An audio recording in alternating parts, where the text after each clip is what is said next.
कोलकाता का एक गांव माधवपुर। ये महीना जनवरी का था और रात के तकरीबन 10 बजे थे। रात के सन्नाटे में झिंगुरों की आवाजें माहौल को थोड़ा डरावना बना रही थी। ऐसे में दो लोगों के कदम गांव की तरफ बढ़े जा रहे थे। अरे वाह यार, आज तो मजा ही आ गया। सही कहा तूने, बहुत मस्त नाच किया था उस पतली कमर वाली लड़की ने, नहीं? यार काश वो हमारे गांव में भी होती तो पूरा जंगल पार करके उसका प्रोग्राम देखने दूसरे गांव नहीं जाना पड़ता। अरे यार कदम तेज तेज बढ़ा, मुझे तो ये सोचकर डर लग रहा है कि घर पर क्या बहाना बनाएंगे। अरे हम कुछ ही मिनटों में गांव पहुंच जाएंगे। वो देख, वो कच्चा रास्ता आ गया। उसकी बात सुनकर महेश ने उस कच्चे रास्ते की तरफ देखा जिस तरफ कोई नहीं जाता था। तू पागल हो गया क्या? हम इस रास्ते से जाएंगे ये जानते हुए कि इसके बारे में कैसी कैसी अफवाहें फैली हैं। अरे तू भी ना महेश, खुद ही अपने मुंह से कह रहा है कि अफवाह फैली है और फिर डर भी रहा है। मेरी बात मान, इस रास्ते से चलते हैं। 5 मिनट के अंदर हम गाँव में होंगे, वरना बड़े रास्ते से जाएंगे तो 1.5 घंटा लग जाएगा। उसकी बात सुनकर महेश ने एक बार फिर से उस कच्चे रास्ते की तरफ देखा। वहाँ पर इस समय मौत का सन्नाटा छाया हुआ था। अरे चल यार, डरता क्यों है, मैं साथ हूँ ना। और उसको लेकर उस कच्चे रास्ते की तरफ बढ़ गया। दोनों अभी कुछ कदम ही चले थे कि उनको किसी के जोर जोर से सांस लेने की भयानक आवाज सुनाई दी।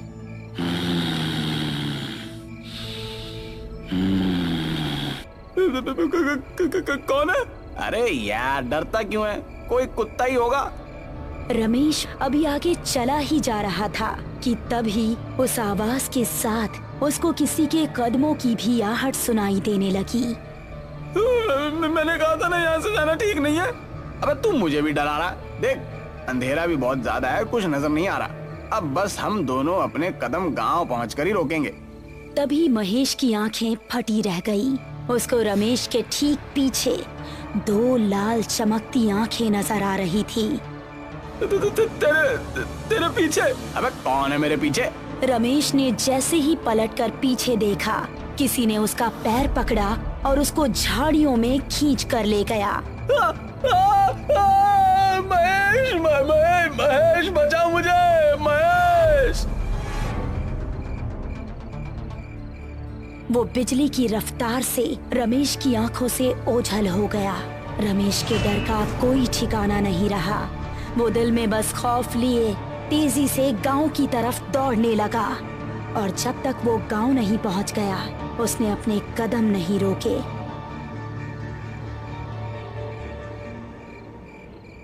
अगली सुबह जब वो गांव के कुछ आदमियों के साथ उस कच्चे रास्ते की तरफ गया तो उसको रमेश की लाश 2 टुकड़ों में जमीन पर पड़ी मिली। रमेश!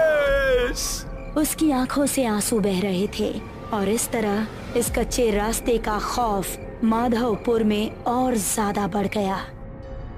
इस घटना के 3 महीने बाद मोहिनी, जो कि 21 साल की एक खूबसूरत लड़की थी, अपनी विधवा माँ और छोटी बहन मेघना के साथ इस गांव में रहने के लिए आई। बेटा, हमने वो गांव छोड़कर ठीक नहीं किया। अब पता नहीं यहाँ के लोग कैसे होंगे। मम्मी, थोड़ा तो एडजस्ट करना ही पड़ेगा ना।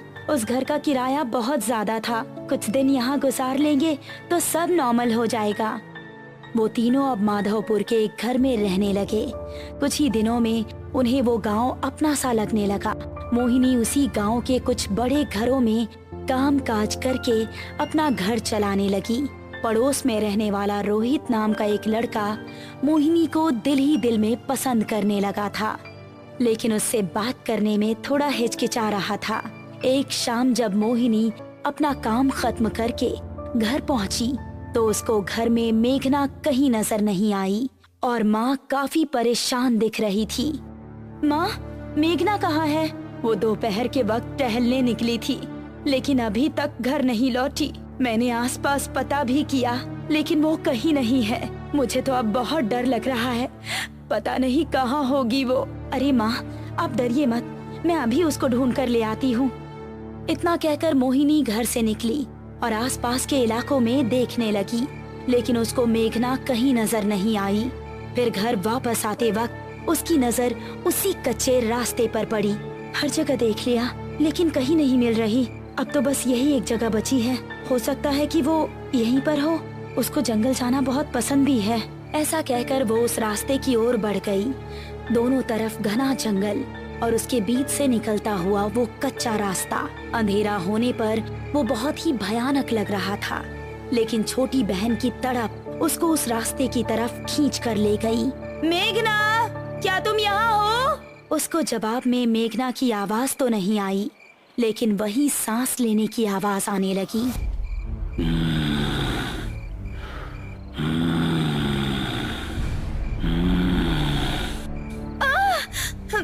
ये किस जानवर की आवाज है? मेघना प्लीज, अगर तुम यहाँ हो तो कोई जवाब दो। अब वो डरती डरती तेज तेज कदम बढ़ाने लगी। तभी उसको महसूस हुआ कि किसी ने पीछे से उसका दुपट्टा पकड़ा है। एक पल को तो उसकी सांसें रुक गई और उसने तेजी से पलटकर पीछे देखा। उसका दुपट्टा घनी झाड़ियों में फंसा हुआ था। हे भगवान, मैं तो डर ही गई थी। उसने झुककर अपना दुपट्टा निकालने की कोशिश की। झाड़ियों में काफी अंधेरा था और कुछ भी साफ नजर नहीं आ रहा था। तभी वो सांस की आवाज और भी तेज होने लगी और झाड़ियों से एक हाथ निकला जिसने उसका पैर पकड़ लिया। कौन है? छोड़ो! वो अब बेहद डर गई थी और अपना पैर छुड़ाकर तेजी से वहां से भाग निकली। उसको लग रहा था कि जैसे कोई उसका पीछा कर रहा हो, लेकिन उसकी हिम्मत नहीं हुई कि वो पीछे मुड़कर देखे। वो घबराती हुई ऐसी भागी कि सीधा वो जाकर अपने घर के अंदर ही रुकी। अरे मोहिनी बेटा, क्या हुआ? इतनी डरी हुई क्यों हो? मोहिनी कुछ बताती इससे पहले ही उसकी नजर मेघना पर पड़ी, जो कि उसी को देख रही थी। मेघना, कहाँ थी तुम? पता है हम कितने परेशान थे। दीदी माफ कीजिएगा, हमारी एक नई दोस्त बनी है, हम उसी के घर पर थे। मोहिनी को मेघना को घर में देखकर थोड़ा सुकून मिला, लेकिन उसके साथ जो हुआ था वो उसके दिमाग में अभी भी घूम रहा था। रात को मोहिनी अपने कमरे में सो रही थी तो उसको वही सांस की आवाज सुनाई देने लगी।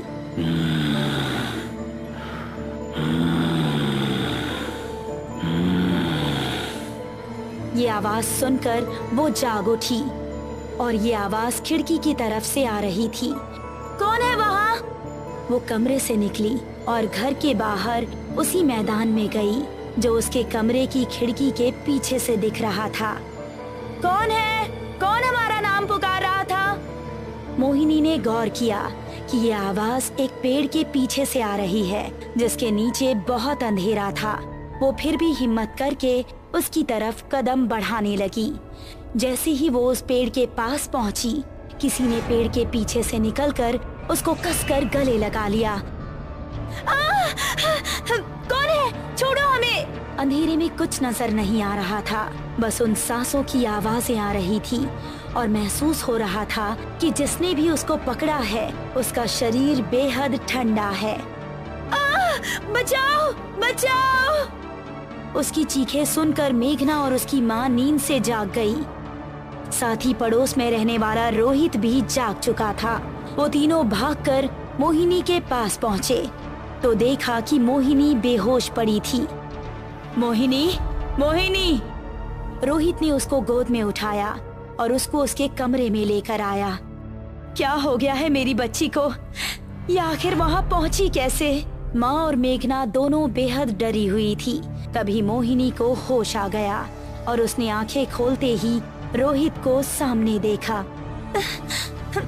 आप कौन हैं? मोहिनी, ये हमारे पड़ोसी हैं। यही तुम्हें यहाँ पर लेकर आए। तुम घर के पीछे क्या कर रही थी?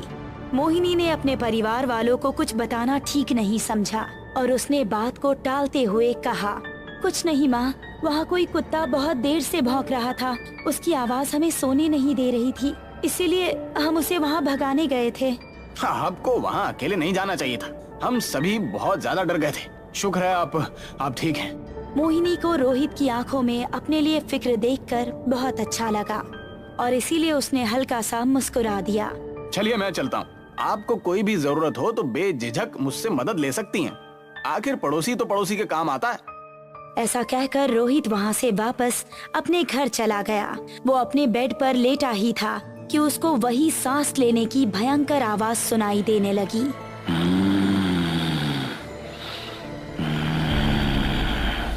ये आवाज कैसी है?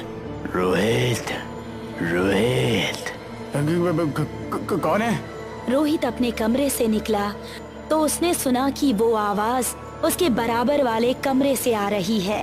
वो कमरे में पहुंचा तो पाया कि वहाँ पर कोई नहीं था, लेकिन वो आवाज आ रही थी। रोहित, रोहित। कौन है? जरा इधर आकर देख, मैं कौन हूँ। आवाज एक अलमारी के अंदर से आ रही थी। अब रोहित के चेहरे पर डर दिखने लगा। उसने गौर किया कि वो आवाज अलमारी के अंदर से ही आ रही थी। तुम जो भी हो, ये मजाक बिल्कुल अच्छा नहीं है। ऐसा कहकर रोहित गुस्से में अलमारी की ओर बढ़ा। उसने जैसे ही अलमारी का दरवाजा खोला तो उसके चेहरे का गुस्सा खत्म हो गया और आंखों में खौफ उतर आया। तभी एक भयानक लाल हाथ बाहर निकला और अलमारी का दरवाजा बंद हो गया और रोहित के चीखने चिल्लाने की आवाज अलमारी से बाहर आती रही। कुछ देर चीखने चिल्लाने के बाद अचानक से रोहित की आवाज आनी बंद हो गई। तभी धड़ाम से अलमारी का दरवाजा खुला और रोहित की कटी हुई गर्दन अलमारी से बाहर आकर गिरी।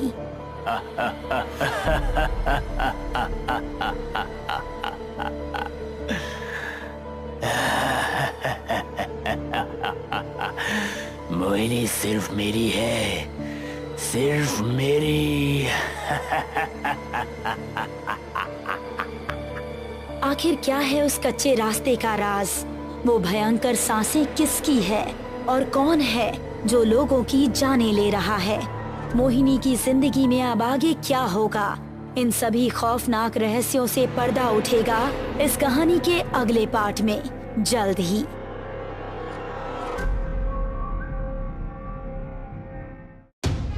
सुबह का समय था। छोटे लाल तालाब की ओर से दौड़ा चला आ रहा था। छोटे लाल ने हरिया के घर के नजदीक पहुंचकर चिल्लाते हुए कहा, अरे ओ